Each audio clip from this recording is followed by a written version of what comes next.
We've got some breaking news coming in on the toolkit investigation surrounding January 26th violence. The Delhi police has just obtained one-day police custody of Disha Ravi to further interrogate and confront her with the other accused in the ongoing toolkit investigation. Disha Ravi has already spent 5 days in judicial custody, 5 days in police custody, 3 days in judicial custody so far. And now one additional day of police custody has been obtained by the Delhi police to confront her with the other accused in the ongoing toolkit investigation, namely activists Nikita Jacob and Shantanu. So that's the latest that we're getting to you right now. She is being represented in court by a team of lawyers, but one additional day of police custody has now been granted to the Delhi police.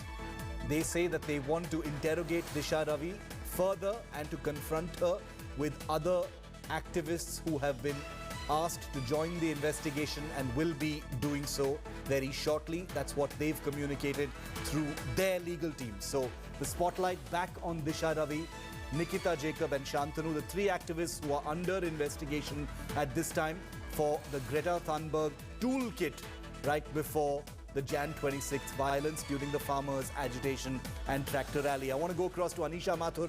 Anisha, explain this to us. One additional day of police custody the Delhi police has gotten of Disha Ravi. What are they planning to do with this one additional day? Well, Shiv, this Delhi police has been very clear in its arguments in the court today. Before the CMM, they've said that they need to confront Disha Ravi with the other two co-accused, that is Nikita Jacob and Shantanu, who have been called in to Delhi for questioning today, and they've joined the investigation today. What's interesting is that the police has said that Disha has put all the blame for any conspiracy or all of the allegations on these two persons, because it is Nikita and Shantanu and Mo Dhaliwal and others who are present in the Zoom meetings and as well as the WhatsApp groups. I'll just read out one part of the arguments to you. What the police has said is that there was a WhatsApp group that was created. There was a Zoom meeting that happened on 11th January. About 70 people, including Dhaliwal, who is a member of Poetic Justice, which is supposed to be a pro-Khalistani group, were part of this meeting. Nikita and Shantanu were also part of this. Anita Lal was also a part of it. And this group has given certain anti-India slogans. They are the people behind this entire toolkit conspiracy. And Disha Ravi was in touch with them. Apparently, there was on 6 December, I beg your pardon, a WhatsApp group was created where all of these people were members. On 20th January, when this toolkit was prepared and sent to Disha, and then a modified toolkit was prepared, which was tweeted by Greta Thunberg.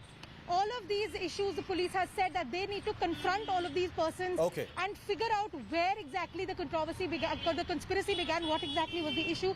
Because and they've only been given one day custody of Disha Ravi. So we'll have to see what the Delhi police does with that additional day. Anisha, thank you very much for that. We're taking a very quick break. On the other side, news for the hearing impaired. Stay with us.